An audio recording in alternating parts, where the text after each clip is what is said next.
in the highest heaven. This is the word of the Lord. Amen.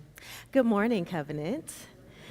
Well, it is such a joy to be here with you all on this morning. I am grateful to your pastor, Reverend Jamie Butcher, for this invitation. So Reverend Jamie was over at Candler with us on Tuesday of this week, and we were greatly blessed by your presence. And so thank you all for sharing her with us and for letting me join you here on today. I do bring you greetings from Candler School of Theology, and I want to take a brief moment to just acknowledge some of my colleagues who are here in the room and who have worked very diligently in the Office of Worship and Spiritual Formation, particularly with our formation communities. First, to my dear colleague and friend, Rachel Little, who serves with me in the Office of Worship and Spiritual Formation. Good morning. Thanks for being here. And it is great to see one of our formation community chaplains, Cameron, who's hanging out there in the back with us. Thank you for being here. And while she was already named, I must pause to acknowledge our Assistant Director of Formation Communities, Natasha Burrows, who stands at the helm of the sacred work of guiding our students as they are formed together in community. It is a pleasure to have you here and to work with you.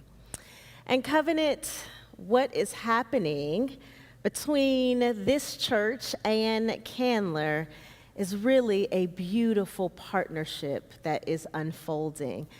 But even more than that, it is a witness. It's a witness to what becomes possible when communities decide to choose collaboration over isolation. And I think that is very important in a world that is fragmented, in a world that tells us just go at it alone. This kind of partnership reminds us that there is another way.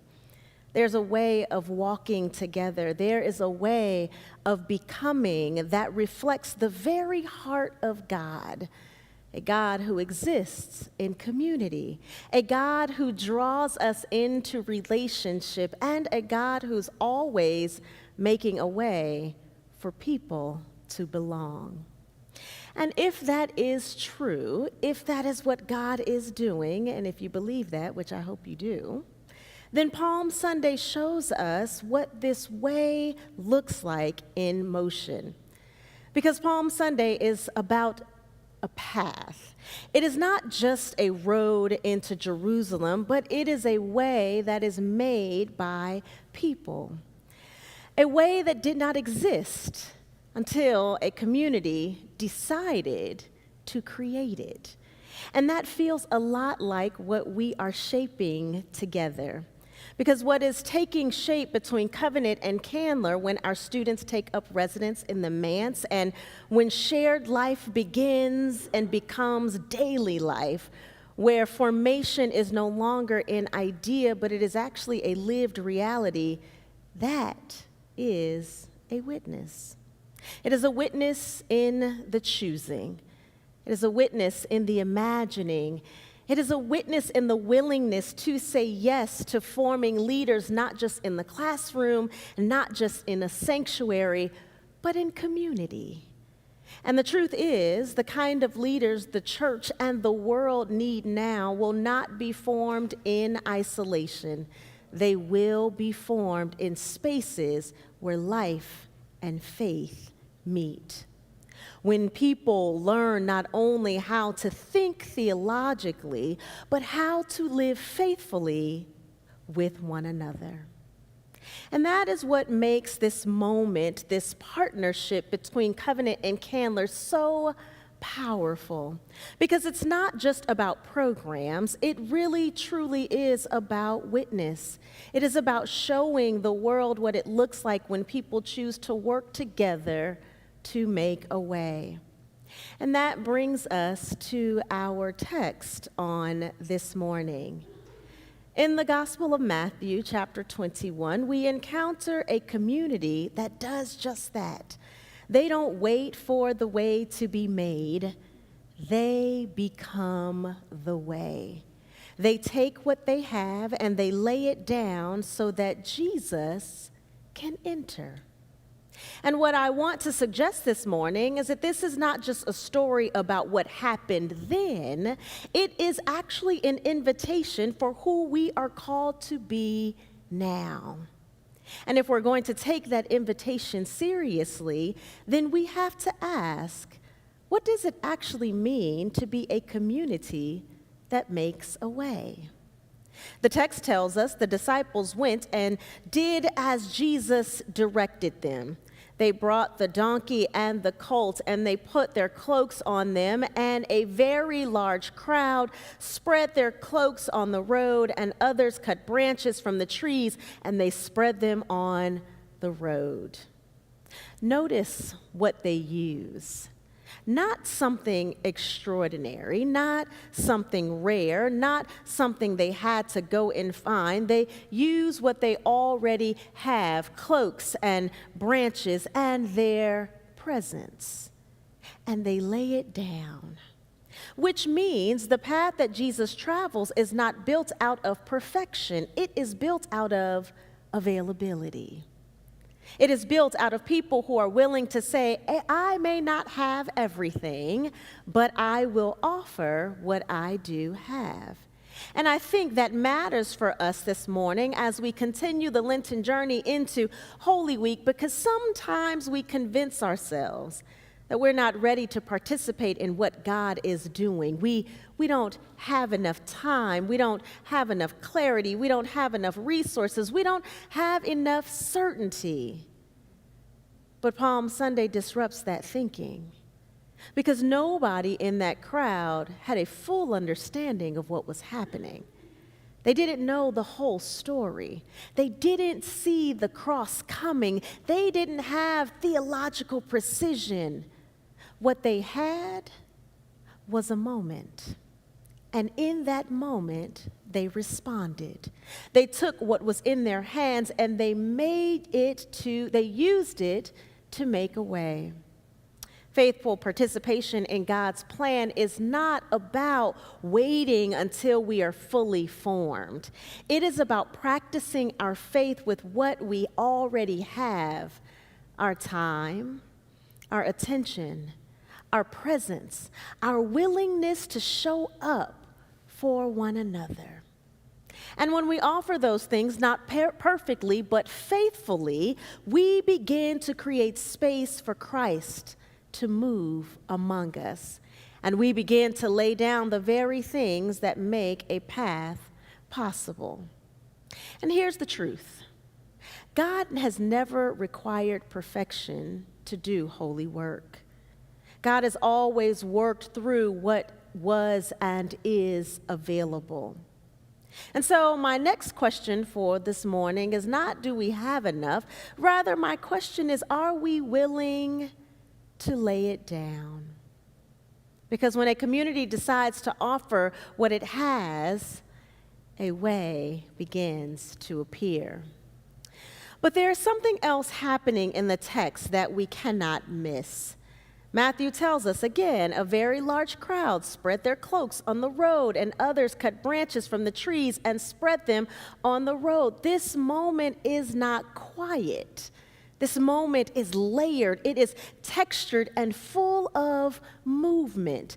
Different people doing different things all at the same time, and somehow it holds.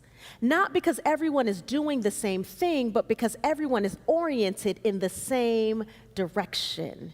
And that's the key. Unity here is not uniformity. No one is asked to become identical. No one is assigned a single script. Instead, each person responds out of who they are and what they can offer in that moment.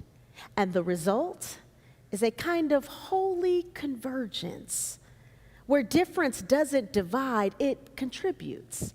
Where variety doesn't distract, yet it deepens. Where the fullness of the moment depends on the presence of many kinds of participation. And I think that matters for us because sometimes we assume that meaningful community requires sameness, same pace, same personality, same perspective.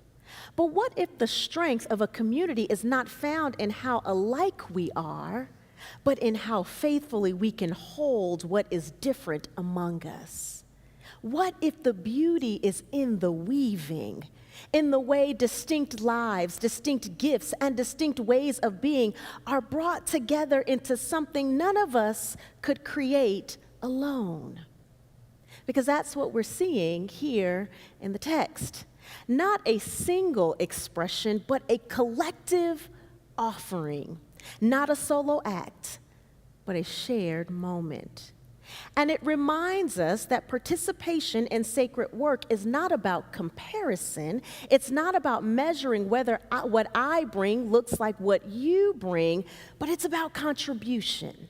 It's about asking, what is mine to offer in this moment, and trusting that whatever you have to give is enough to be part of what God is doing.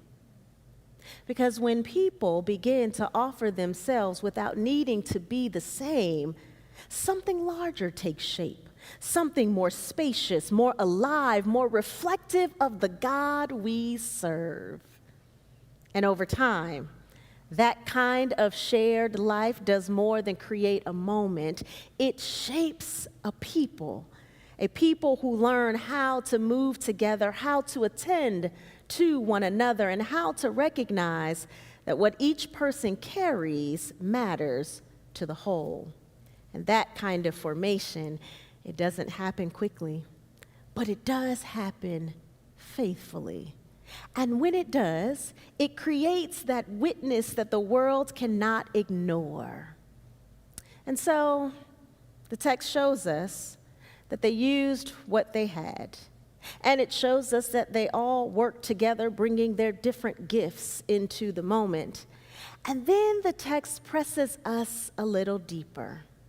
The Matthew writer says the crowd spreads their cloaks on the road and places branches before him, and as he enters the city, this is a public act.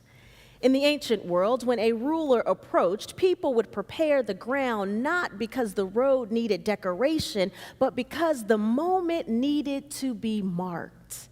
Something significant is happening here. And look closely at what is being used. Cloaks, an essential item of clothing. A cloak kept you warm at night and carried your belongings. It was in many ways part of how you navigated daily life. And here it is removed and placed on the ground, which means the crowd is doing something costly, even if they do not fully recognize it. They are loosening their grip on what they rely on, not to discard it, but to reposition it, so that the one entering can move freely. And then there are the branches cut from nearby trees. These branches are fresh and they will not last long. By the end of the day, they will be trampled, wilted, and even forgotten, which means that everything being placed on that road is fleeting. Nothing about this moment is permanent except the one who is passing through. And that matters. Because what we see here is a rearrangement of priorities. The ground is being altered so that Jesus can proceed.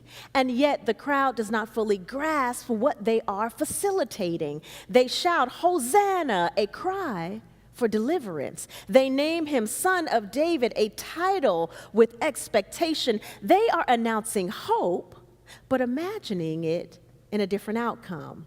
They are preparing for victory, but not the kind that is coming. And still, Jesus continues forward.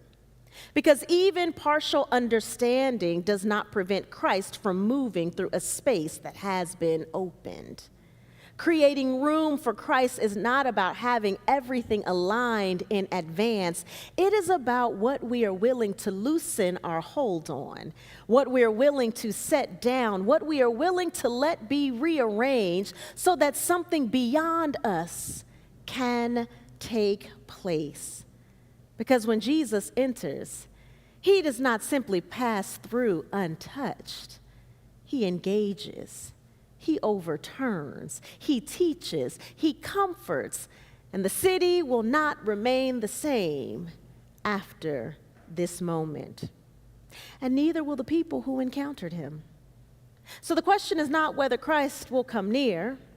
The question is, what kind of environment are we cultivating for his entry?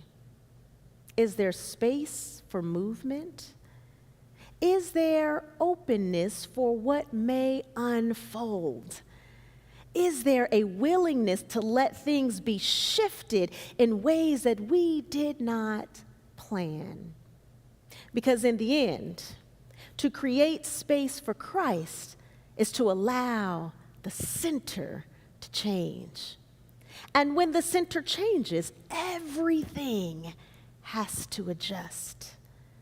And so when we step back and we take all of this in, the cloaks laid down, the branches scattered, the voices raised, the road transformed beneath his feet, we began to see that this moment is not just something to admire, it is something to answer.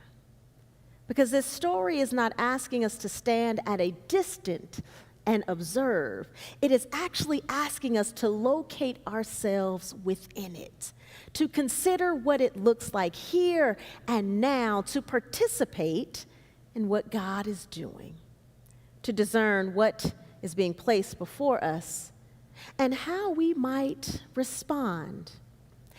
And perhaps this is where it meets us most clearly. That we are not called to walk this road alone, but to become the kind of people who make a way together, who learn over time how to be shaped through shared life, and how to share in commitment to following Christ. Because Palm Sunday, it does not end with a procession. It actually opens into a journey. And the question that follows us from this text this morning, friends, is what kind of people will we be as the journey continues? In the name of God, our Creator, Christ, our Redeemer, and the Holy